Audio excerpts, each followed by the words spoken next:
¿Qué tal, amigos? Muy bienvenidos un día más a Con Ánimo de Lucro. Ya saben, este espacio de información y análisis económico de confianza, este oasis para la economía entendida desde el lado correcto de la historia, desde la defensa de la libertad, la prosperidad, la propiedad privada y el respeto a la búsqueda de la felicidad.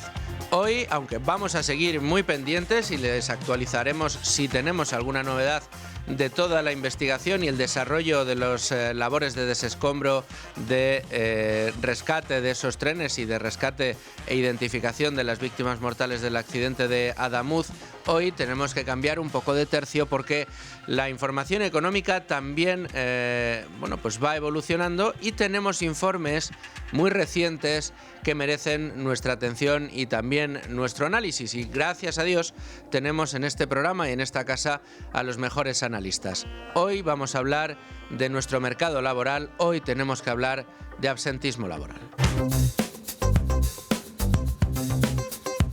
Tenemos un mercado laboral con una fuerza de trabajo muy importante. En España, la verdad es que no se puede decir que seamos un país de vagos, aunque muchas veces se haga esa reducción al absurdo, pero lo que sí que tenemos es un problema estructural dentro de nuestra economía que hace que no tengamos ni los mejores empleos ni los mejores incentivos para generar cada vez más empleo de mejor calidad y con unos salarios mayores, es decir, empleo de cada vez más valor añadido.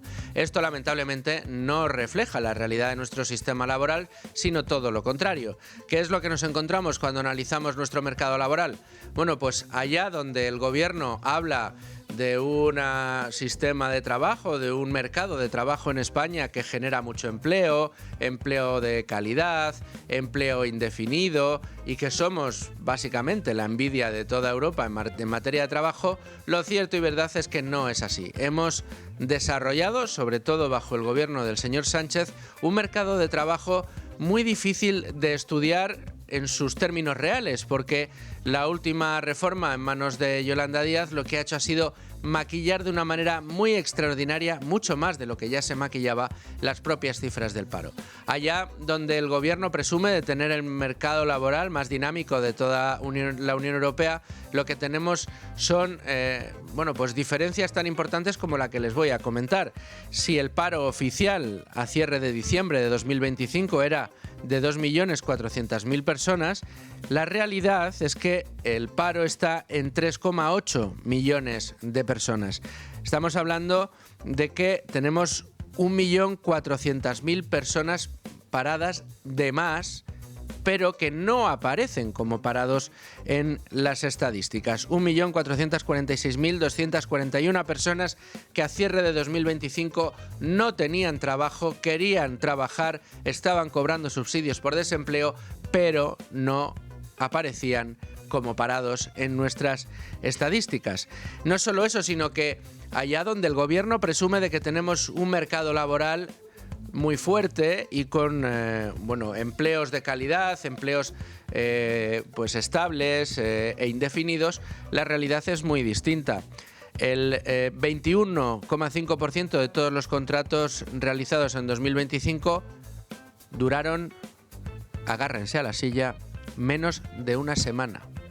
2 de cada 10 contratos de los que se firmaron el año pasado duraron menos de una semana.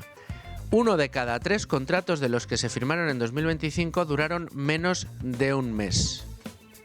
Y es que los famosos fijos discontinuos, es decir, empleados que aparecen como esa fuerza laboral que goza de un contrato que le permite hacer un plan de vida extraordinario porque está muy bien pagado y además es indefinido, esos famosos fijos discontinuos ya representan casi el 14% del total de contratos en España. Además, el pase a la inactividad de estos trabajadores ha crecido un 535,9% desde 2021. Les estoy dando las conclusiones del informe que publicó en estos primeros días de 2026 el sindicato USO respecto a las cifras que el mercado de trabajo había arrojado durante el año 2025, el resumen laboral de 2025. ¿Qué pasa con la jornada laboral? La jornada laboral y el reparto del empleo es también muy importante. La jornada media ha caído a 31,4 horas semanales. ¿Se acuerdan de Yolanda Díaz diciendo que tenemos que conseguir que la jornada laboral se reduzca de las 37 horas y media? Tiene que bajar a 35 horas. La jornada media en España ha caído a las 31,4 horas semanales en el tercer trimestre del año pasado, frente a las 32,7 que había en 2008. El pluriempleo se ha disparado hasta rozar el millón. 886.000 personas necesitan más de un puesto de trabajo para llegar a fin de mes. Y solo el 17,5% del total de contratos realizados en el año fueron indefinidos y a jornada completa. Estos datos son muy importantes porque nos hablan de la gran diferencia que existe en nuestro país entre la propaganda gubernamental del Ministerio de Economía, de Pedro Sánchez, de Félix Bolaños, del señor ministro de Exteriores, el señor Álvarez, por supuesto de Yolanda Díaz, respecto al cómo funciona nuestro mercado de trabajo. Estos datos que estamos poniendo sobre la mesa no se comparten en la Unión Europea. Si hablamos de contratos, de mercado de trabajo propiamente dicho, las cifras son estas. Si hablamos de la remuneración de esos contratos, tenemos tres datos que son muy lamentables. Uno, que cada vez más gente cobra el salario mínimo interprofesional.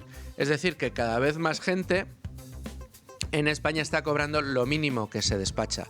Otro de los datos que tenemos es que el famoso ingreso mínimo vital también es cobrado cada vez por más personas en España. Es decir, que cada vez tenemos un núcleo poblacional mayor que supera más de la mitad de nuestra población, se acerca, supera muy ampliamente más de la mitad de nuestra población en España, de la población activa, tiene trabajos con empleos prácticamente, con salarios prácticamente de subsistencia. Y esto es celebrado por el gobierno. Con esta situación, unido a que tenemos los salarios estancados en los últimos 30 años y una inflación galopante, pues hagan ustedes las cuentas, unan ustedes los puntos. La situación no es la mejor. Pero les decía que en estas últimas semanas se han publicado algunos informes que merecen la pena ser comentados. Se han publicado informes donde se nos habla de una lacra cada vez mayor dentro de nuestro mercado de trabajo. Y yo les hablaba de incentivos mal colocados dentro precisamente de nuestro mercado laboral. ¿Qué problema tenemos? Bueno, pues José María Rotellar esta misma semana, luego podremos hablar con él en directo aquí con ánimo de lucro, nos ponía encima de la mesa el coste económico brutal de esa lacra de la que les hablo, que no es otra que el absentismo laboral. Un absentismo laboral que está creciendo en España y que hace que el coste, si tenemos que cifrarlo en millones de euros, supere los 128.668 millones de euros de coste, lo que supone el 8,1% del PIB. Rotellar, en su artículo, que luego comentaremos con él, destaca que el coste equivale casi al 70% de lo que España gasta en pensiones contributivas. ¿Y todo por qué se hace? ¿Cómo se hacen estos cálculos? Porque el absentismo creciente en España lo que hace es que se pierdan horas de trabajo. Un total de 114,6 horas al año de media por trabajador es lo que está provocando ese absentismo laboral en España. Tiene una lectura añadida que es quizá la piedra angular de los problemas económicos que tiene nuestro país, que es el de la productividad. Esta subida, mejor dicho, del absentismo, esa caída de las horas de trabajo en España, lo que hace es que se desacople la productividad en España. Habla de que, evidentemente, si cada vez se trabaja menos, cada vez hay más absentismo, cada vez los salarios son más bajos y cada vez hay más gente que está, digamos, metida en el saco de del salario mínimo interprofesional, pues el problema que tenemos es que la productividad no puede ir en aumento, sino todo lo contrario. También tenemos otro informe, esta vez el del Foro de Regulación Inteligente, y Diego Sánchez de la Cruz esta misma semana, también hablaremos con él más tarde, ponía el acento sobre el mismo problema, el problema del absentismo laboral, con cifras que luego podremos comentar con él. En definitiva, tenemos un mercado laboral disfuncional, tenemos un mercado laboral que habla de precariedad y tenemos un mercado laboral que habla de que aunque hay trabajo, ese trabajo no genera mayor riqueza ni tampoco oportunidades para los empleados en España. Y por eso no es de extrañar que nuestro país esté a la cabeza y sigue estando en la cabeza de tasas tan vergonzantes como las de tasas de desempleo dentro de los países de la OCDE o dentro de la Unión Europea. Somos campeones de desempleo todavía en la OCDE y en la Unión Europea, por no hablar del desempleo juvenil, por poner otro ejemplo. Aparte de una divergencia cada vez mayor entre el poder adquisitivo de los españoles y el de nuestros homólogos europeos. De todo esto tenemos que hablar, porque de todo esto es importante que conozcamos la realidad. Así que vamos a echar un vistazo a la portada de Libre Mercado, vamos a echar un vistazo al resto de noticias económicas del día, y anda que no hay. Empieza Davos, empieza Fitur, seguimos teniendo actualidad relativa a lo que está sucediendo en Adamuz, en esas labores ahora mismo de investigación sobre qué pudo pasar en ese accidente. Tenemos mucha tela que cortar, así que empezamos ya. Y empezamos con el repaso a la portada de Libre Mercado, como siempre con ayuda de mi compañero Rubén Folguera. ¿Qué tal, Rubén? ¿Cómo estás? Buenas tardes, ¿qué tal? Te tengo que felicitar por una de las piezas que firmas hoy en la portada de Libre Mercado y que creo que es de vital importancia conocer. Hoy es de lectura obligada. Los descarrilamientos de trenes se han disparado más de un 200% con la llegada del gobierno de Pedro Sánchez. Sí, así es. Hemos analizado las memorias anuales que publica la CIAF, que sabemos que es la comisión que está investigando este accidente ferroviario, y lo que nos encontramos es que no solo aumentan los incidentes reportados, los accidentes, los sucesos que se denominan en general, sino también en concreto los descarrilamientos.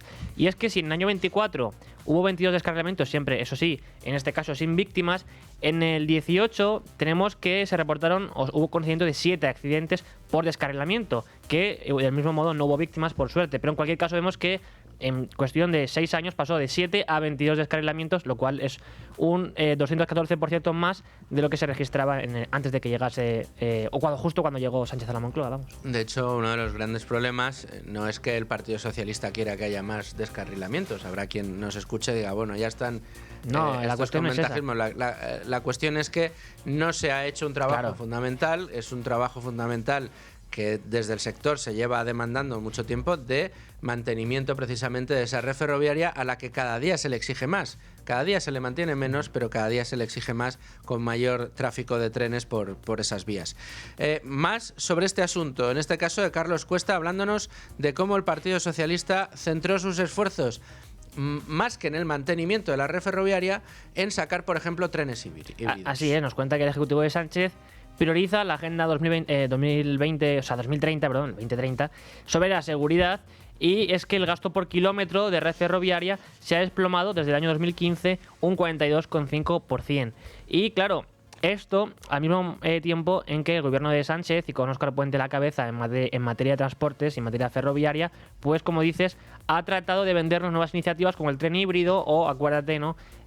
Pues las declaraciones que se han hecho virales estos últimos días, en los que Óscar Puente, y luego profundizaremos en ello, pues prometía, ¿no?, que España iba a tener la única red junto con China de, pues, que fuera a 300 km por hora. En fin, y ahora pidiendo que se reduzca la velocidad en los trenes.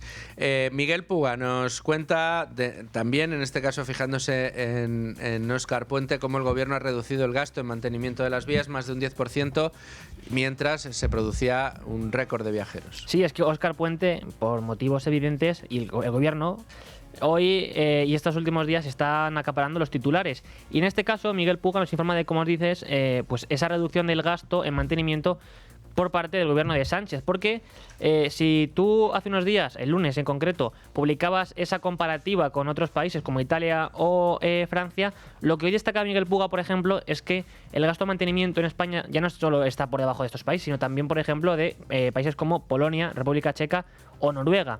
Y evidentemente esto nos deja aún en peor lugar, porque ya no solo que no nos asimilemos a los países que son comparativamente similares a los nuestros, sino que además el resto de naciones europeas que son incluso más pequeñas que la nuestra siguen invirtiendo más en mantenimiento. Bueno, pues hasta aquí las informaciones más importantes del libre mercado hasta ahora. Ahora sí nos vamos a ver el resto de noticias económicas del día.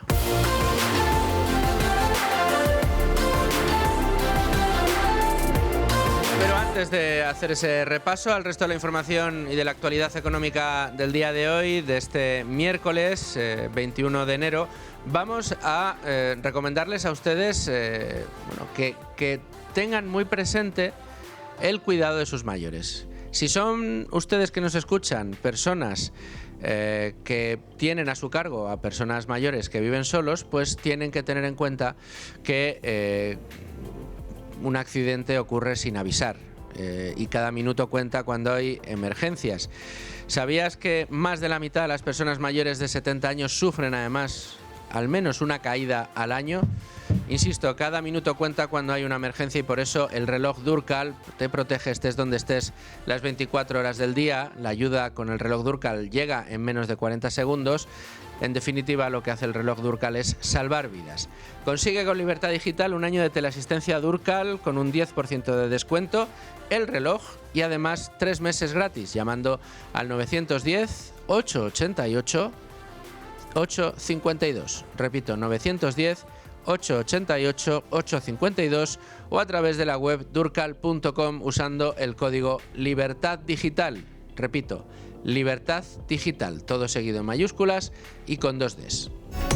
Y ahora sí, con la ayuda de Rubén Folguera vamos a repasar el resto de noticias económicas importantes del día. Y es que desde la actualidad que viene desde Adamuz, desde el accidente ferroviario que nos mantiene ocupados estos días, bueno, pues SEMAF, el sindicato de maquinistas, ha anunciado la convocatoria de una huelga general en todo el sector tras esos accidentes en Adamuz y también el que conocíamos ayer en Cataluña. Los cuales, como sabemos, se han cobrado numerosas víctimas y entre ellas 3 maquinistas. El sindicato ha explicado en un comunicado que esta protesta forma parte de un bloque de medidas iniciales demandadas por los maquinistas para corregir la situación ferroviaria actualmente. Correcto.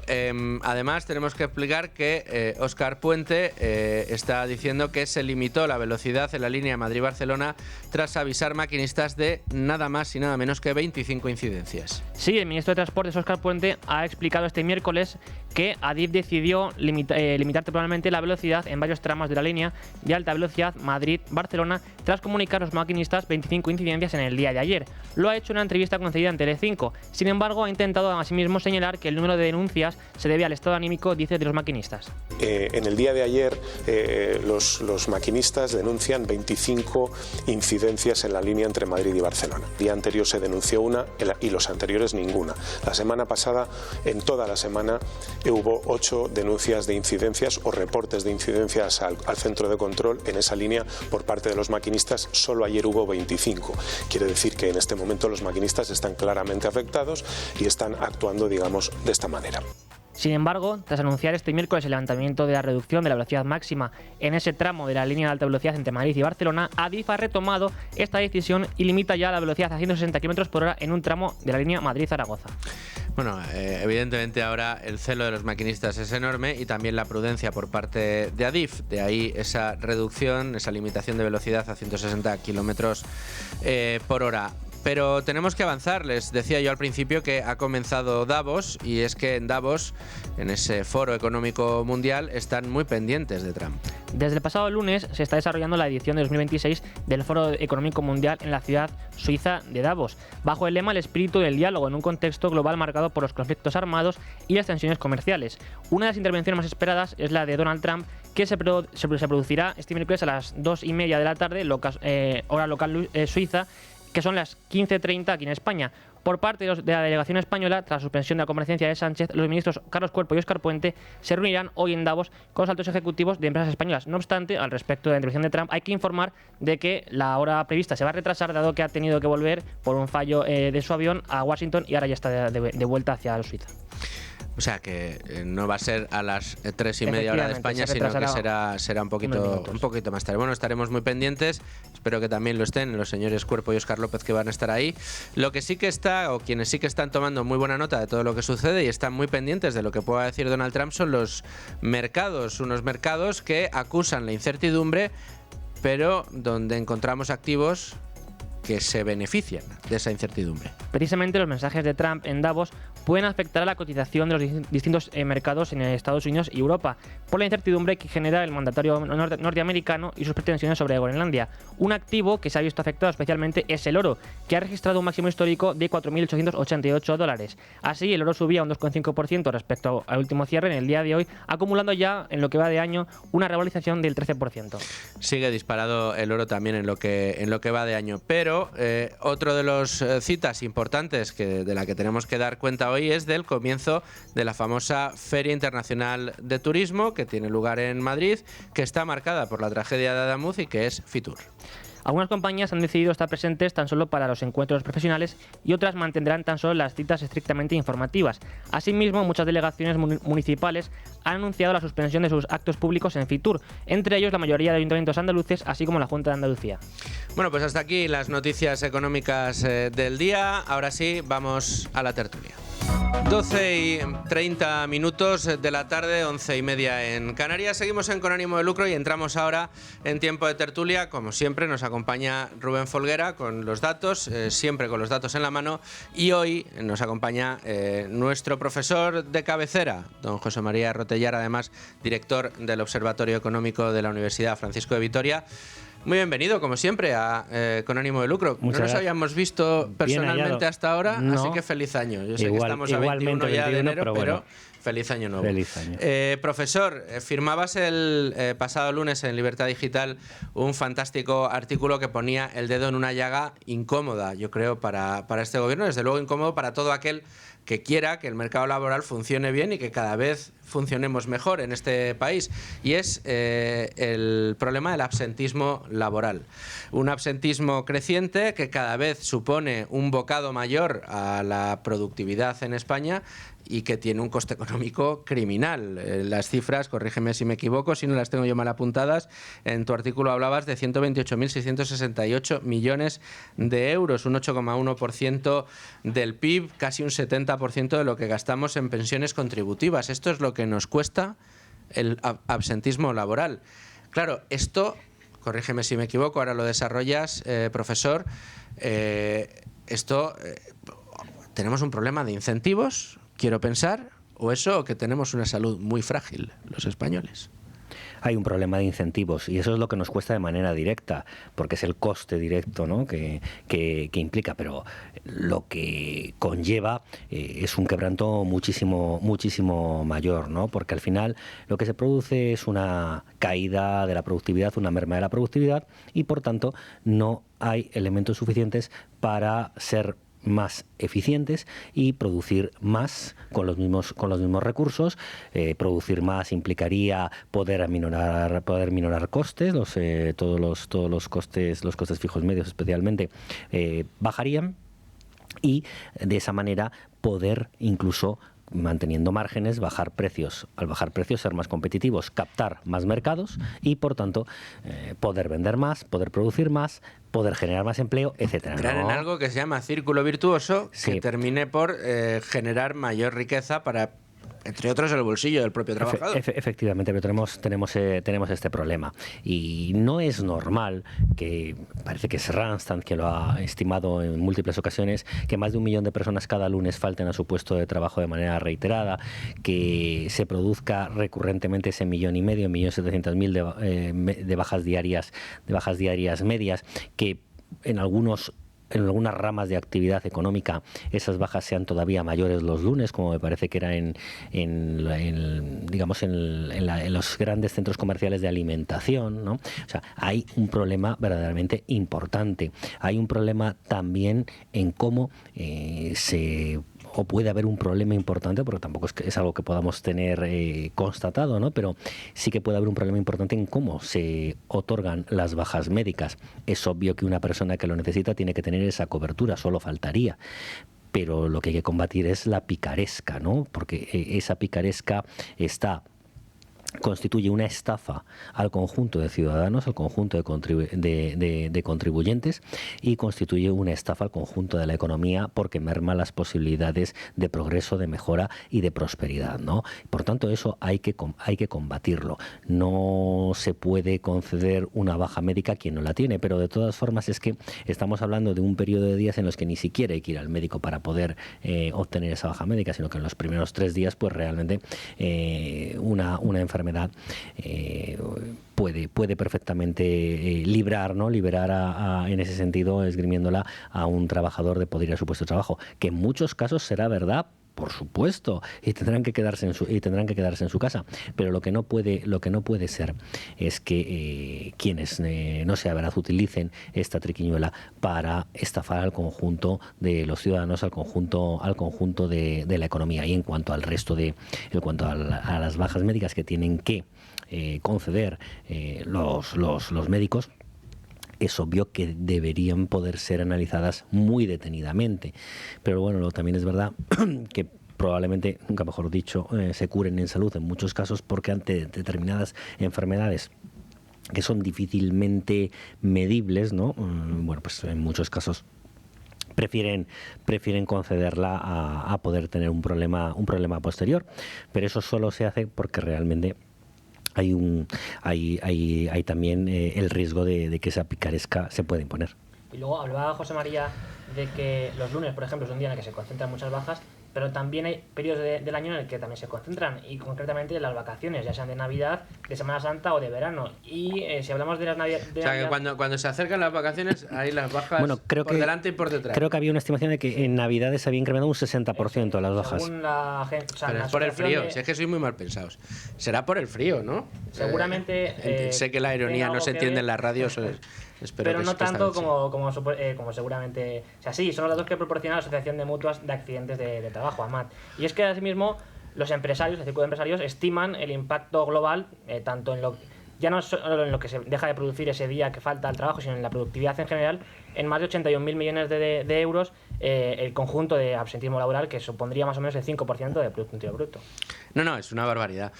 Pero hablabas, profesor, y creo que es un buen punto de análisis en la forma en la que se conceden esas famosas bajas. Bajas que, por otro lado, terminan blindando al empleado, porque al final una empresa tiene unos problemas muy grandes y pues debido a unas bajas repetidas y muy poco justificadas quiere prescindir de los servicios de un trabajador, ¿no? Porque esas bajas, digamos, en materia laboral terminan blindando a ese empleado. Pero claro, es que estaba yo recordando, sabéis que he tenido una intervención quirúrgica hace no mucho, y lo llevé por el sector privado, por la medicina privada, y cada vez que necesitaba justificar en el trabajo que no podía venir porque tenía que ser intervenido, etcétera, claro, yo tenía que ir, o mi mujer en este caso, cuando estaba ingresada en el hospital, al ambulatorio, al médico de familia, con el informe del cirujano para que concediera la baja. Y entonces, al final, el médico que concedía mi baja no sabía exactamente cuál era mi historia, ni cómo era el problema, ni cuánto tiempo lo llevaba arrastrando, no conocía absolutamente nada, simplemente decía, no, es que necesitamos la baja porque está ingresado. Pues toma, ¿cuántos días quieres? Entonces, llega, o sea, quiero decir que... Y es así porque no permiten que la sanidad privada sea la que prescriba esa baja. Digamos que a lo mejor eso puede ser incluso comprensible, ¿no? Porque es el médico de cabecera, es una cuestión, es una baja médica desde el punto de vista oficial, y por tanto que sea el médico de cabecera de la sanidad pública quien, a la luz de un informe de otro facultativo, considere que emite o no emite la baja, es lógico. Pero bueno, eso está basado en un informe. ¿Ha habido una intervención o no? ¿O tiene esta dolencia? ¿Necesita reposo? ¿No necesita reposo? ¿Un tiempo estimado? Bueno, pero eso está basado en datos, ¿no? El problema es cuando a lo mejor se conceden ciertas bajas sin que haya elementos que puedan permitir comprobarlo, y que en muchos casos, no digo en todos, pero en muchos casos, desgraciadamente, hay picaresca al respecto. Pero luego, más allá de eso, como hemos dicho, en los 3 primeros días, no es necesario ir al médico para tener esa baja, sino que simplemente no va el trabajador a trabajar y punto, ¿no? Y es donde se concentran más todos esos incrementos que puede haber, por ejemplo, en los lunes, ¿no? que se llama Randstad y demás instituciones. Bueno, pues tienen que ver mucho con ese aspecto. Con el aspecto de la picaresca. Estos problemas que presenta la economía española en materia laboral por estos problemas de absentismo, ¿son habituales del mundo desarrollado? ¿Son endémicos de la economía española? ¿Se repiten en otros países de nuestro entorno? Desde tu conocimiento, profesor, ¿crees que somos una rara avis? Que en todos los sitios puede haber picaresca, puede haberla, pero desde luego no con el grado que lo hay en la economía española, y que los datos demuestran que el grado de absentismo es mucho mayor en nuestro país que en economías similares, ¿no? De ahí también que en muchos casos nuestra productividad no termine de remontar, aunque ahora se destaca en algún estudio de alguna institución que la productividad puede haber aumentado. Bueno, se hace la comparación con el año 2020, donde había caído muchísimo la economía española. Han pasado varias revisiones del PIB, algunas extraordinarias, y bueno, pues todo eso obviamente quizás eleve la productividad de manera artificial, pero la productividad desgraciadamente no ha aumentado. Si hubiese aumentado la productividad, habría aumentado mucho más la producción a mismo número de empleados, y por tanto habría aumentado también nuestra riqueza. Y sin embargo, cuando comparamos el PIB per cápita con la media de la Unión Europea, nos alejamos cada vez más de esa media, lo que denota que realmente no hay un incremento próspero de la economía española, porque su componente es insano, está basado en el gasto público y en acumulación de población, que, como hemos dicho ya en alguna otra ocasión, se está sustituyendo profesionales muy cualificados a los que no se retribuye adecuadamente, porque el incremento de costes de salario mínimo y por debajo hace que las empresas tengan que redistribuir su capacidad y por tanto no puedan premiar a quienes generan un valor añadido, y en muchos casos se están yendo. Eso merma nuestro capital humano y nuestra productividad, y está sustituyéndose por ramas de actividad y por empleados con un menor nivel de cualificación, que están llegando y que sí acumulan PIB nominal, pero en media su productividad es menor, y por tanto también el producto medio que se consigue con su trabajo es muy inferior al que estamos perdiendo con los grandes profesionales que se van.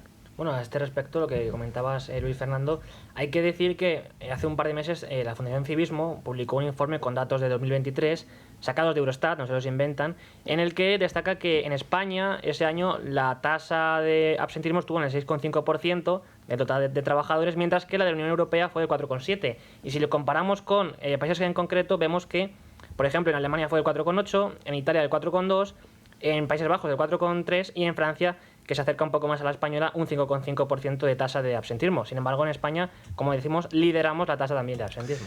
¿Esto tiene mucho que ver con la rigidez de nuestro mercado laboral? Está directamente tiene que ver todo con la normativa al respecto que hay, ¿no? en todo aquello de lo que estamos hablando, ¿no? Cuando hay incentivos perversos para poder que nos dé un poco igual, ¿no? Bordear la ley para sí, no ya tanto bordear la ley, utilizar la propia ley con los incentivos que nos dan para realmente, digamos, una persona calcular y hacer cuentas y decir, bueno, pues realmente me conviene trabajar o no, me conviene estar subsidiado. Y bueno, en algunos casos optan por ese subsidio y eso es algo muy peligroso. ¿Por qué? Porque es una cuestión que puede matar a una economía, pasar de ser una economía próspera a ser una economía subsidiada. Eso destroza a las personas, a los profesionales y al propio conjunto de la economía.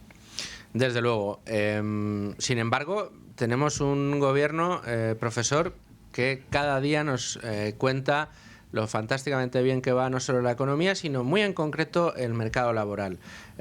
Somos los que más empleo creamos en la Unión Europea, tenemos un mercado laboral sanísimo que genera puestos de trabajo de altísima calidad, muy bien remunerados. El propio Carlos Cuerpo en más de una ocasión enfatiza que gracias a la reforma laboral cada vez más gente en España puede acceder a un empleo que le permita desarrollar su vida y sus sueños con tranquilidad. Pero creo que esa visión no se acerca ni un poquito a lo que de verdad tenemos en España. Bueno, en primer lugar, la reforma laboral que permitió crear unas condiciones más favorables y más flexibles para que el sector productivo privado generase empleo fue la reforma aprobada por el gobierno del presidente Rajoy en el año 2012, que podía haber sido un poco más ambiciosa, es cierto, pero que fue la más ambiciosa de las que se han desarrollado. La modificación que se hizo años después, aunque ahí, por ejemplo, los empresarios se equivocaron, ¿no? La patronal se equivocó apoyando esa reforma porque pensaron que era un mal menor que tocaba solo 2 o 3 cosas, pero que no era tan extrema como al principio habían planteado. Pues poco a poco ha ido estropeando esa reforma laboral, porque empezaron por algo muy pequeño, pero al final sí que están intentando introducir otros elementos nocivos, ¿no? Y lo que ha hecho ha sido que sea mucho más rígida y que, por tanto, al ser más rígida, se pueda generar menos empleo y, sobre todo, un empleo de menor calidad o ese empleo de menor calidad, sobre todo, que no puede generarse en ramas de actividad económica muy productivas. ¿Qué es lo que estamos teniendo? Estamos teniendo una imposición normativa por la que a lo que era temporal se le pasa a llamar fijo discontinuo, que es una figura que existe y que tiene que existir, pero era para unas ramas de actividad muy concreta, ¿no? Por ejemplo, el sector turístico tenía muchos fijos discontinuos en las zonas de costa porque durante medio año trabajan, medio año no trabajan y no se rompe la relación laboral, simplemente se suspende. Bueno, pero eso era una serie de personas y cuando todos los contratos, la mayoría de los contratos temporales han pasado a ser fijos discontinuos, rompe con la estadística, porque además tampoco se establece una comparación con la metodología anterior. El propio Ministerio sigue sin dar una cifra de cuáles son los fijos discontinuos que han cesado actividad y que habrían engrosado las listas del paro y que no están contabilizados como parados. Entonces eso ya sirve de bastante poco, pero lo que se generan son muchos contratos en un mes, porque en lugar de fijos discontinuos en algunos casos se hace un contrato indefinido normal, pero por unos días, y se despide ese contrato, por eso hay acumulación de muchos contratos en una única persona en un único mes, ¿no? Y por otra parte, lo que vemos también es que cada vez hay más empleo a tiempo parcial, y que el pluriempleo está aumentando y que no hay una base sólida para un crecimiento del empleo. Puede generarse mucho empleo, pero no es un empleo de calidad, no ya en el sentido de la protección del trabajador, que también, sino en la aportación de valor añadido a la economía. Y por eso, ¿por qué? Porque nuestra economía es menos productiva y, por tanto, si es menos productiva, no va a generar unos puestos de trabajo sólidos y buenos, ¿no? En ese sentido. Entonces, no va bien el mercado de trabajo, por mucho que se genere, es un mercado de trabajo muy frágil. Igual que la economía no va bien en el corto plazo, impulsada por el gasto público, un gasto público ingente, además un gasto público basado en gasto corriente, en gasto corriente que se hace estructural, pero gasto que no es un gasto productivo, es un gasto que está muy basado en el subsidio y en lugar de dedicar una parte de ese gasto público, porque se ha incrementado de forma tan ingente que es innecesario tantísimo gasto público, pero en lugar de dedicar el gasto público necesario sin escatimar en inversiones productivas que vertebren la economía, que ayuden a vertebrarla, o en el mantenimiento de las inversiones y de las infraestructuras ya existentes, como estamos viendo que puede haber una falta de las mismas, bueno, pues se está gastando en elementos que al final terminan yéndose por el sumidero, ¿no? Es lo que pasó con los planes E, y esto más o menos es lo que se está haciendo con una capa subsidiada cada vez mayor. Se está sosteniendo por eso, se está sosteniendo por el incremento de población, el que, como hemos dicho, sustituye población de alto valor añadido por población que aporta un menor valor añadido. El sector exterior, sí es verdad que se ha comportado bien, pero puede empezar a dar signos de debilidad por también la merma económica de nuestros socios comerciales y mercados emisores de turistas, y por tanto es un espejismo del cortísimo plazo, y a cambio se está dañando mucho la estructura en el medio y largo plazo. Cuando la vicepresidenta Montero anuncia ese modelo de financiación que proponen con la cuenta hecha al revés, ¿no? Primero a ver qué le tiene que salir a Cataluña, que Esquerra Republicana es quien me tiene que dar los votos para seguir un tiempo más en el Banco Azul, y después hago la cuenta al revés para ver cómo cuadro al resto, y dice que cómo van a rechazar 21.000 millones de euros que tendría que poner más la Administración General del Estado. Bueno, ese dinero obviamente no crece en los árboles, lo pagan los contribuyentes, y en muchos casos sería pagado vía deuda, que son impuestos diferidos, ¿no? Endeudar más a la economía española, como bien ya sabemos, con el ritmo de endeudamiento que mes a mes vemos que adquiere, es un error, y lo que hace es hipotecar y poner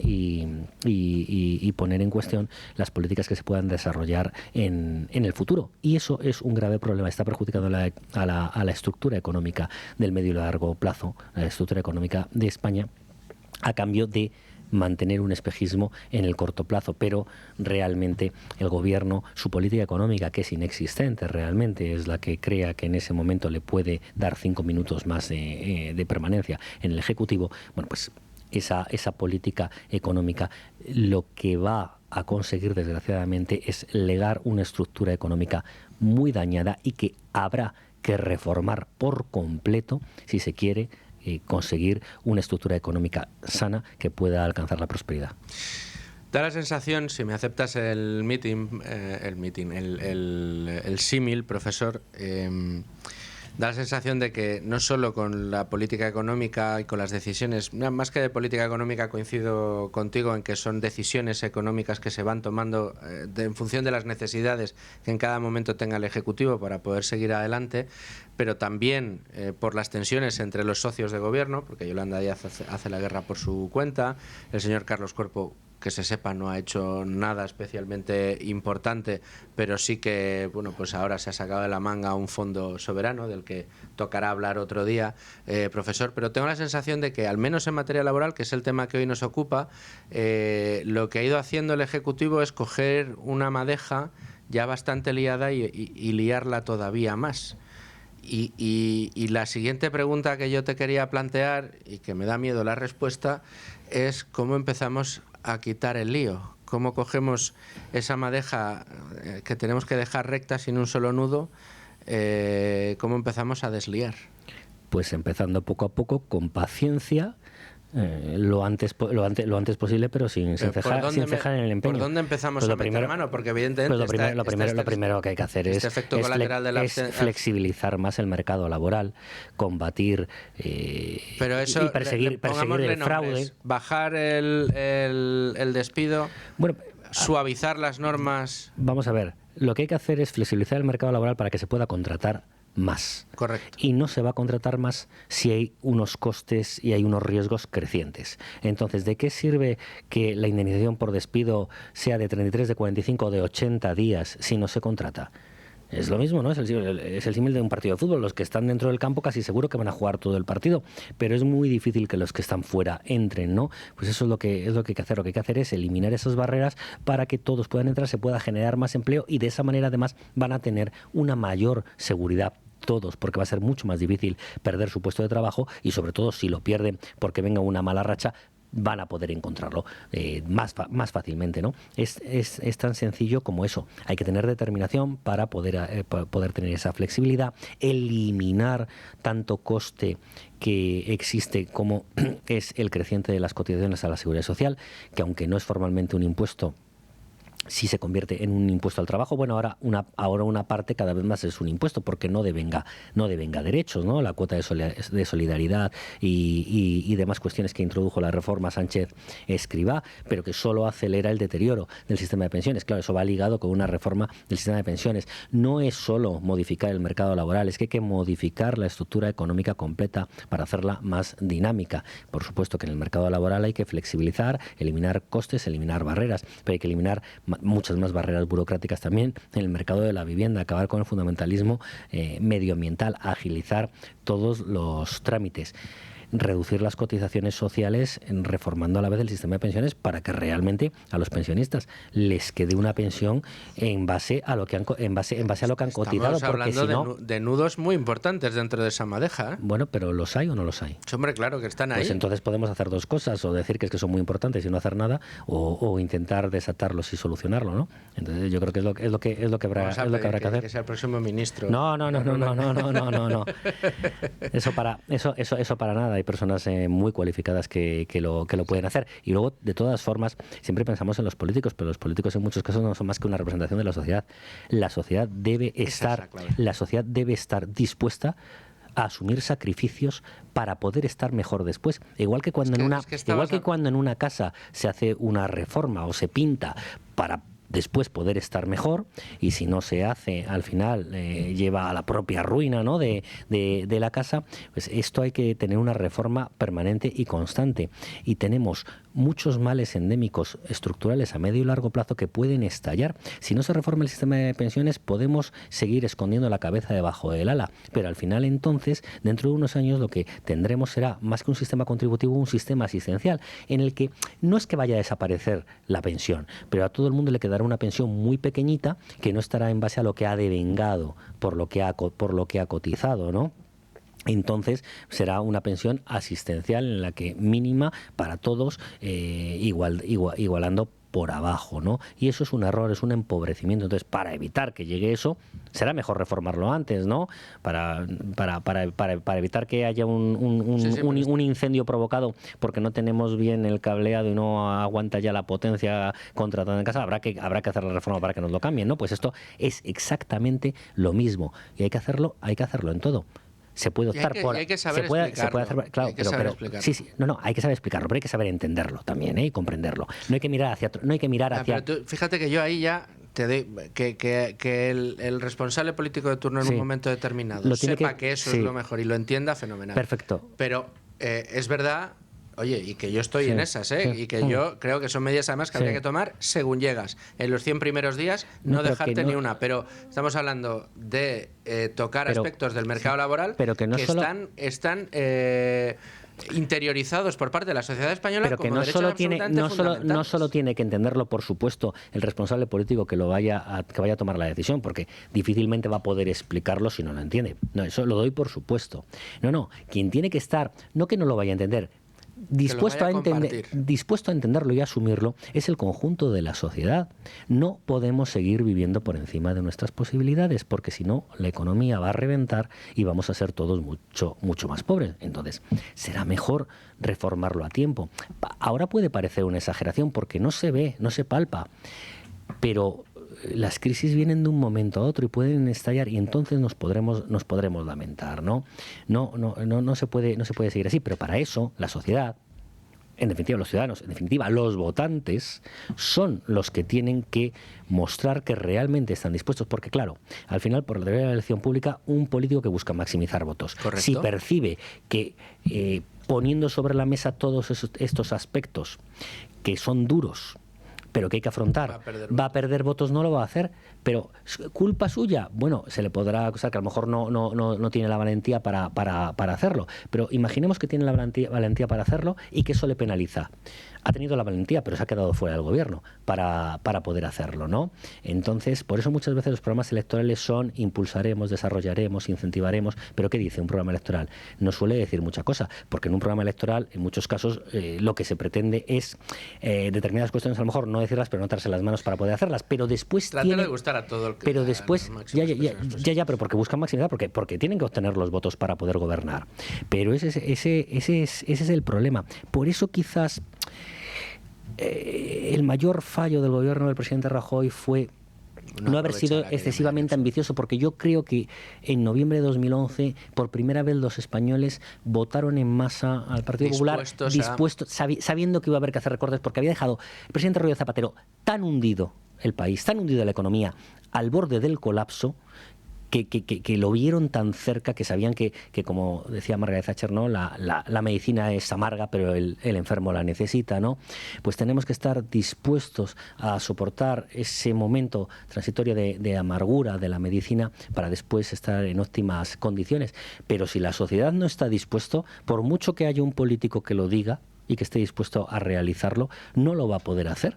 Entonces, tenemos que estar dispuestos, no podemos seguir viviendo en la inopia, ¿no? En el país de Alicia en el País de las Maravillas. No es totalmente asimilable o comparable, pero el ejemplo de Argentina, que de algún modo parece que ha asumido esa responsabilidad. Yo creo que es el ejemplo, o sea, más allá de las medidas, más allá de que hay que salvar las distancias, pero Javier Milei las medidas más duras las tomó según llegó al gobierno. Bueno, las está tomando, pero como la Cámara todavía no la tiene toda a su favor, tiene que negociar cosas, lo cual es lógico para poder sacar algo adelante, pero también ha habido elecciones parciales en las que en unas ha mejorado mucho, pero en otras ha perdido también gobiernos emblemáticos que no tenían los peronistas, ¿no? O sea, no es tan sencillo. La sociedad argentina, ojo, porque hay una parte que ha estado muy subsidiada y...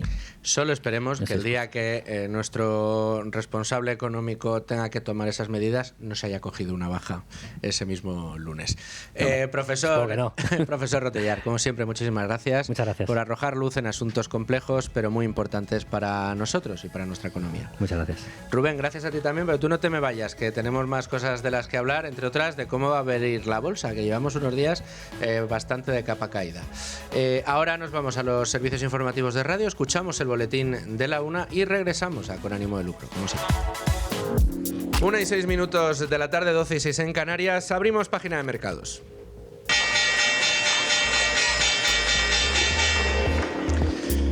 Y seguimos viendo al IBEX 35 de capa caída, lleva varios días consecutivos de caídas, en este momento un 0,8% abajo, pierde el nivel de los 17.300 puntos, cotiza en 17.288, nuestro principal indicador, con las principales subidas protagonizadas por ArcelorMittal, un 2,96%, Puig Branch un 2,05% y Repsol un 1,59%, y por la parte de las caídas, Indra un 1,71%, ACS un 1,50%, y Mafre un 1,49. Esta es la fotografía fija que tenemos hasta ahora respecto a la cotización del IBEX 35, que lo que hace es reflejar un estado de, pues no sé si incertidumbre, miedo en los mercados a la escalada que pueda haber de tensión entre Estados Unidos y Europa a propósito de Groenlandia, y por supuesto los ojos puestos en esa cumbre de Davos donde vamos a escuchar hoy al presidente norteamericano.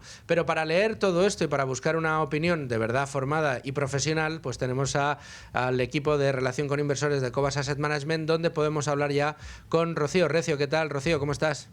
¿Qué tal? Buenas tardes. Muy bien. Bueno, pues muy pendientes del mercado, muy pendientes de esas correcciones que estamos viendo en los índices europeos también, aparte del español. Y lo que nos dicen los analistas, corrígeme, sácame de mi error, es que ese miedo se debe a la incertidumbre que genera esa posible escalada de tensión entre Estados Unidos y Europa a propósito de Groenlandia. Sin duda, la verdad es que sí, hay un clima de mercado que está afectado, como bien dices, por esas tensiones entre Estados Unidos y Europa, una tensión comercial y geopolítica, y desde luego es un factor de incertidumbre ahora mismo para los mercados, como decías, ¿no? Justamente que se van a reunir en Davos, y muy atentos a las declaraciones de Trump hoy. Vamos a estar muy pendientes. En cualquiera de los casos, Rocío, quiero que me comentes. Hay muchos amigos que han invertido en los últimos tiempos en Europa y, claro, ahora ven caídas en los mercados y empiezan a ponerse nerviosos. Y oye, pues no está de más recordar que lo importante es tener en cuenta los fundamentales de las compañías en las que has invertido. O sea, si lo has hecho en índices, pues esperar, ¿no? Por la tendencia habitual de los índices. Pero en cualquiera de los casos, ¿este tipo de tensiones a aquellos que invertís a través de fundamentales os afecta especialmente o no? No, la verdad es que no. Nos afecta, incluso te diría, de una manera hasta positiva, ¿no? O sea, yo creo que aquí el verdadero mensaje de todo esto, desde la perspectiva inversora, es que no hay que alarmarse. O sea, estas incertidumbres en los mercados siempre las ha habido, siempre las habrá. El ejemplo más reciente yo creo que fue el que vivimos en abril del año pasado, ¿no? Con el anuncio de aranceles por parte de Trump. Los mercados muy nerviosos y al final, pues oye, las bolsas se ajustaron, siguieron evolucionando y bueno, pues a pesar de estos vaivenes, yo creo que es muy importante recordar que al final esta volatilidad, yo diría que es parte natural de los mercados, justo es ahí donde en estos momentos donde se encuentran buenas oportunidades de inversión. Y yo creo que existen todavía compañías atractivas para invertir, especialmente yo te diría, Luis Fer, las de pequeña y mediana capitalización, donde sí que se pueden encontrar verdaderas oportunidades, ¿no? Que no siempre reflejan esos movimientos macro a corto y que con sólidos fundamentales, como decías, pues sí que se pueden obtener buenas rentabilidades en el largo plazo. O sea que, y en Cobas yo te diría, o sea que hemos empezado el año, la verdad, francamente bien, con rentabilidades positivas de en torno al 4 o 5%, lo que refuerza la idea, lo que decías, ¿no? De mantener la calma y de una visión de largo plazo. Por supuesto, puede ser mucho más rentable que reaccionar por pánico y asustarse, ¿no? Bueno, pues yo me he apuntado la pista que nos acabas de dar. Mucha atención a las empresas de pequeña y mediana capitalización, que generalmente salen del radar de esas grandes casas de análisis y que pueden representar una muy buena oportunidad, sobre todo cuando el mercado las castiga injustamente. Bueno, pues esa pista que me apunto, Rocío, te agradezco mucho que nos hayas atendido y te escucho la semana que viene o la siguiente, cuando puedas. Muy bien, muchas gracias, un placer. 1:11 de la tarde, 12:11 en Canarias. Seguimos en Con Ánimo de Lucro y arrancamos este último tramo del programa de hoy con un invitado muy especial. Normalmente lo solemos saludar en tiempo de tertulia. Hoy le tenemos para que nos hable, que nos ayude a analizar otro informe relativo al tema del día de hoy, el del absentismo. En esta ocasión, el que firma o el que elabora el Foro de Regulación Inteligente, y nuestro invitado no es otro que Diego Sánchez de la Cruz. Diego, ¿cómo estás? Encantado de estar en tu programa, Luis Fernando. Oye, enhorabuena por este informe y por la pieza que firmas en Libertad Digital, por el artículo, la noticia que firmas en Libertad Digital, en el que nos cuentas las conclusiones básicas de un informe que habla de un mal cada vez más endémico, como comentábamos antes con el profesor Rotellar, ¿no?, en nuestra economía. Sí, ciertamente el problema del absentismo, además, ha tendido a analizarse de una manera muy directa, ¿no? Yo pierdo tantas horas de trabajo porque el asalariado no ocupa su empleo, no cumple sus funciones y se ausenta, por lo tanto, del puesto de trabajo. Y esto significa que he pagado X cantidad de dinero por una producción que no he obtenido y, por lo tanto, ese es el coste del absentismo. Bien. Es cierto que ese es un coste del absentismo, pero ese es solamente uno de los distintos costes que tiene el absentismo. Hay un coste indirecto que ampliamente es omitido en los análisis oficiales sobre esta cuestión y que de hecho representa la parte del león de la carga económica, porque hay también otros aspectos que se deben tomar en cuenta: la pérdida de productividad, sí, los retrasos, los costes de reorganización interna, la necesidad de contratar apoyo adicional para personal presente que de repente no cuenta con el apoyo del resto de sus compañeros, de aquellos que se ausentan y que están en el escenario de absentismo, los costes asociados a contratar sustitutos, el tiempo y recursos dedicados a formar a esos sustitutos para que cumplan las funciones del trabajador ausente y, en definitiva, un coste de oportunidad que es mucho mayor de lo que podría parecer. Entonces, lo que hace este informe de Foro de Regulación Inteligente, que se puede además descargar en regulacioninteligente.org, es ofrecernos un vistazo a cuál es el coste integral del absentismo en nuestro país, alcanzando conclusiones que ahora podemos comentar, pero que yo creo que son muy notables. Pero era importante... O sea, la cifra es mareante, dar el salto, efectivamente, en metodología.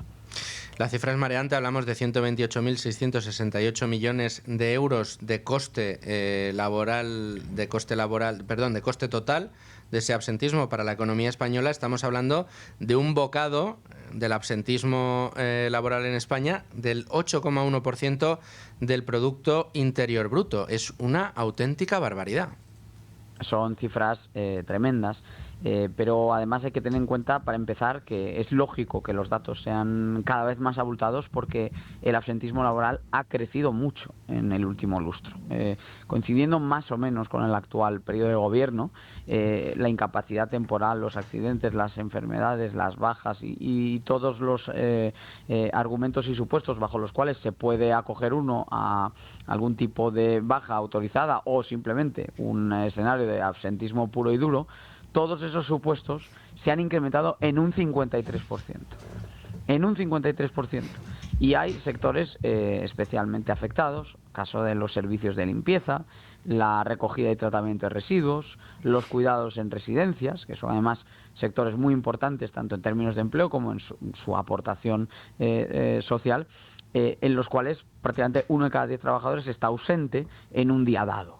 Cuando agregamos todo esto, significa que hoy en España hay más de 1,5 millones de trabajadores que no van a acudir a su puesto de trabajo a pesar de que tienen contrato en vigor y se les espera allí. Y obviamente, aunque hay escenarios más que justificados para que esto pueda ser así puntualmente, lo que resulta muy sospechoso y evidentemente revela que esto es un mal mayor que trasciende simplemente los meros problemas de salud, es el hecho de que haya crecido en un 50 y pico % la incidencia del absentismo laboral, sobre el cual, al no introducirse los debidos controles de verificación que precisamente respaldan a aquellos que necesitan ausentarse y quitan razones a los escenarios de fraude, pues se ha ido acumulando el efecto de todo esto y ya asciende, como decías, a 129.000 millones de euros, el 8% del PIB potencial de España. Es tremendo. Tengo aquí a Rubén Folguera que quiere hacerte una pregunta. Bueno, Diego, ¿qué tal? Buenas tardes. Este informe es incluso más ilustrativo que algún otro que ya existía, por ejemplo, el Círculo de Empresarios, que cifraban el impacto entre el 5,4% más o menos, lo cual suponía unos 81.000 millones de euros al año. Entonces, a este respecto yo quería preguntarte por qué otras partidas o elementos habéis incluido para que, de hecho, en Foro de Regulación Inteligente hayáis concluido que el impacto del absentismo es todavía mayor, es casi el doble del que decían los empresarios. Bueno, lo que comentábamos antes en referencia a la metodología, yo creo que es la clave, ¿no? Cuando se habla del coste directo de los pagos que asumen las empresas para seguir remunerando a un trabajador que no está ocupando su puesto de trabajo, normalmente se queda ahí la estimación. Esa es una visión totalmente correcta de una parte del problema. No obstante, el problema va mucho más allá de esa mera ausencia. Porque imagina, querido Rubén, que ahora mismo tú no estás presente en el puesto de trabajo. No es lo mismo el asumir que eso significa que la empresa, en este caso es Radio y Libertad Digital, te estarían abonando un salario porque no obtienen una productividad ni una producción propiamente dicha, sino que además hay otras consecuencias. Por ejemplo, tener que reclutar a otro compañero o tener que reclutar a alguien de improviso que esté fuera de la empresa va a requerir desembolsar un salario, va a requerir reorganizar recursos, va a requerir hacer una serie de esfuerzos de entrenamiento, de formación, de preparación para sustitutos. Vamos a tener, por lo tanto, que además incorporar modificaciones en la productividad normal. Aquel que ocupe tu lugar en una ausencia temporal va a tener que empaparse de cómo hacer unas cosas que no hacía, dejar de hacer otras cosas que sí hacía. Si se incorpora por completo de cero, va a suponer un salario adicional. Si no se incorpora desde cero y es un compañero de la empresa, el salario que se le dedicaba a sus funciones normales queda ahora asignado a estas funciones complementarias y por lo tanto no cumple las funciones originales. Y cuando tomamos en cuenta todos estos efectos, vemos que, claro, esas cifras estaban bien encaminadas en lo que es una mirada inicial al problema, pero deben venir acompañadas de una visión completa e integral de lo que supone para una empresa el mal del absentismo, sobre todo cuando es prolongado y generalizado. Estamos hablando de que todos los días, hoy mismo, hay 1,6 millones de trabajadores que no acuden a su puesto de trabajo, que hay sectores, decía, por ejemplo, en los servicios de la limpieza, por citar un ejemplo, donde el absentismo roza el 11%. Fíjate. Hay comunidades, por ejemplo, como Cantabria, donde la tasa es del 9%, en otras como Madrid es del 6%. Entonces, al sumar y agregar todas estas cifras, te das cuenta de que estás hablando de una realidad certera, que la magnitud equivale a todo el presupuesto nacional de educación, público y privado, que supera la inversión pública, aunque visto está que la inversión pública no es quizá el mejor indicador para comparar por aquello de que se ha desplomado, y en definitiva estamos hablando de un fenómeno estructural, no de un problema coyuntural, y que por lo tanto requiere de soluciones, como son herramientas de control para las bajas de uno y otro tipo, control ante las situaciones de fraude y en definitiva un marco de políticas que reconozca que esto es un problema y que actúe en consecuencia. Estábamos comentando antes en la tertulia, Diego, con José María Rotellar, que como sabes el lunes publicó un artículo donde ponía el dedo en esta misma llaga del absentismo laboral en España, y una de las cosas que comentábamos era que este problema es especial en España y además mayor de lo que tienen otros países de nuestro entorno por una mala alineación de incentivos o un establecimiento de incentivos perversos para que se produzcan este tipo de problemáticas. Hablabas de que la solución pasaría por un mayor control a la hora de conceder las famosas bajas laborales. Pero ¿crees que regulatoriamente habría, digamos, medidas que permitirían acabar con esos incentivos perversos? Bueno, es que yo creo que es precisamente las modificaciones son de índole regulatorio. Se trata de ofrecerle más poder y autonomía a las empresas para poder verificar y cerciorarse, por un lado, de que las ausencias laborales están justificadas, porque está demostrado que cada vez que se ha endurecido el control para eliminar situaciones de fraude, efectivamente el mero anuncio de un refuerzo ya ha sido, de hecho, un primer factor motivador de una reducción del absentismo, más allá de lo que pueden suponer esos propios controles. Lo que no puede ser es que el discurso institucional siga de espaldas a esta realidad. Es un problema del que cada vez se está hablando más, del que cada vez se está escribiendo más, del que cada vez se sugieren más posibles soluciones al entuerto, y yo creo que aquí las herramientas las tienen que encontrar los formuladores de políticas públicas y los empresarios de los sectores afectados. Daba el caso de la limpieza. También tenemos, por ejemplo, algún informe reciente dedicado al sector de la construcción, ¿no? al problema de la construcción con el absentismo. Daba también yo, por ejemplo, una referencia de la recogida y tratamiento de residuos o los cuidados en residencias. Son ámbitos donde también hay prevalencia de todo ello. Y luego también es verdad que hay territorios donde, con un discurso a favor de la empresa y con políticas a favor de la empresa, el absentismo es mucho menor que en otras, ¿no? Entonces hay que tener en cuenta toda esa amplia gama de circunstancias, datos, opiniones y propuestas, y hay que empezar a tomar medidas con urgencia, porque si el absentismo tiene un coste mucho mayor del que ya de por sí se venía suponiendo, y si su incidencia se dispara un 53%, pues evidentemente tenemos un problema serio, y tenemos que tomárnoslo con la debida curiosidad. No, y diligencia, no, hombre, es importantísimo. Claro. Aparte de que, como bien señalabas y como bien señala ese informe, parte de ese coste tiene que ver con uno de los grandes problemas, de los problemas seculares de nuestra economía, como es la productividad, ¿no? Cómo vamos a generar mayor productividad, cómo vamos a ser capaces de hacer crecer esa productividad, que es la única palanca posible para poder mejorar en términos de riqueza a España y a los españoles, si lo que tenemos es un sistema, un mercado laboral que incentiva pues realidades como estas, ¿no? Pero dentro del informe también se distingue entre comunidades autónomas, y me llama la atención los casos de Cataluña y Madrid. En términos absolutos, evidentemente, son dos de las regiones que registran mayores tasas, en términos absolutos, mayor número de horas por volumen, de absentismo. Pero Madrid es de las que menos tasa de absentismo presenta. ¿Por qué? Siendo una gran ciudad, por no decir la mayor ciudad de España. Esto es interesante porque también nos permite comprobar cómo, siendo un mal general, puede haber diferencias territoriales, a pesar de que la legislación de referencia es la misma. Sucede algo parecido con el paro, ¿no? Territorios que tradicionalmente han tenido modelos económicos muy intervencionistas se han colocado a la cabeza de los indicadores de desempleo, mientras que otros, con modelos más liberales, caso de Madrid, han tendido a tener tasas de desempleo mucho menores y, de hecho, a la baja. Pero la legislación en vigor era la misma, no había una diferencia, era el mismo mercado laboral, eran distintos los resultados.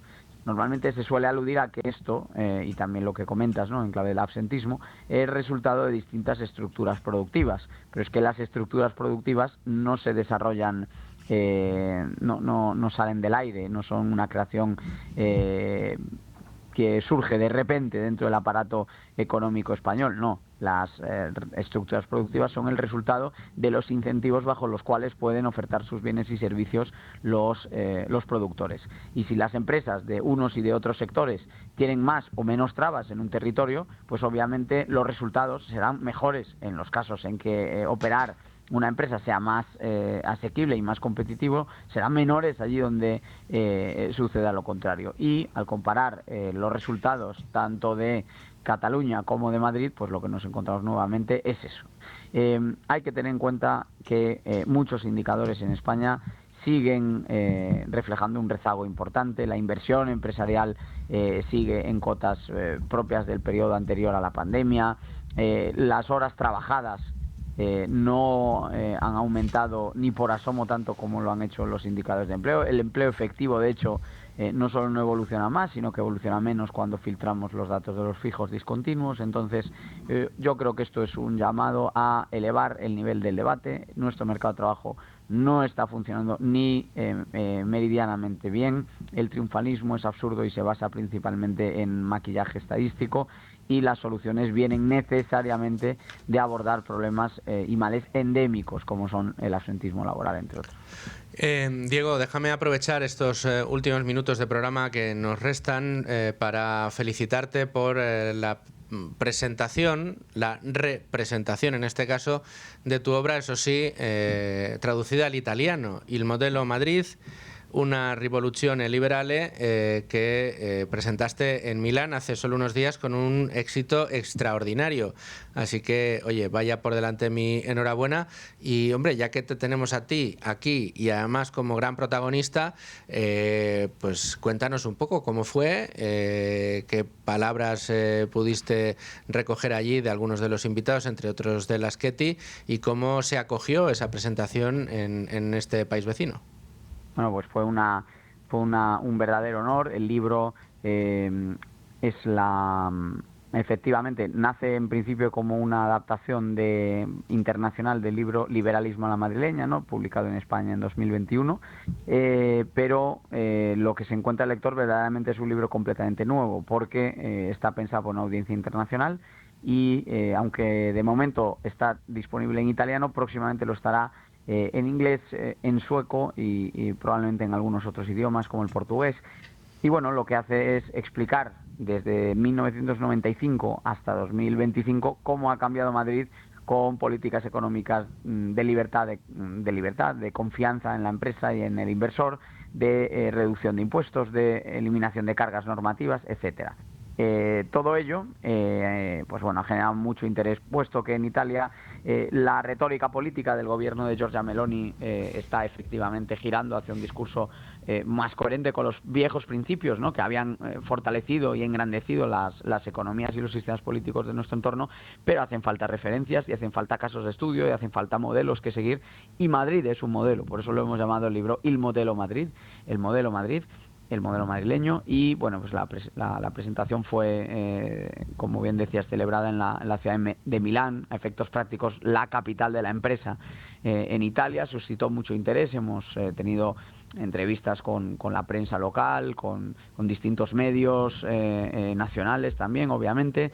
Se celebró un acto de presentación en el Palazzo Vignale, la residencia Vignale de la capital de Lombardía, con la verdad lleno absoluto y mucha curiosidad, mucho interés por conocer el caso, y con bueno, autoridades políticas presentes, empresarios de éxito como Jesús Encinar, responsable durante tantos años de Idealista y hoy en día afincado en Milán, o sea que buen conocedor por lo tanto de la realidad española como de la realidad italiana. Él fue uno de los ponentes de nuestro evento, un ponente de lujo.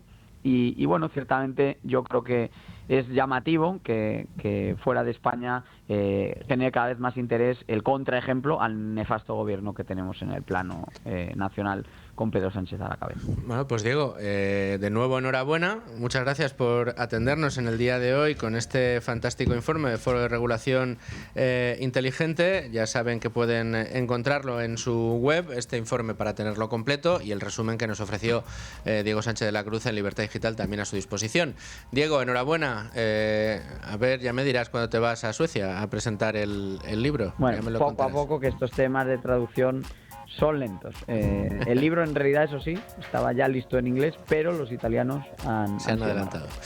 Muy bien, pues un abrazo muy fuerte, de nuevo enhorabuena, y te escucho muy prontito de vuelta aquí en Con Ánimo de Lucro. Gracias y un fuerte abrazo. A ti, Rubén, muchas gracias. Mañana más. Y a ustedes, señores oyentes, gracias por estar ahí, y les espero mañana aquí a las 12.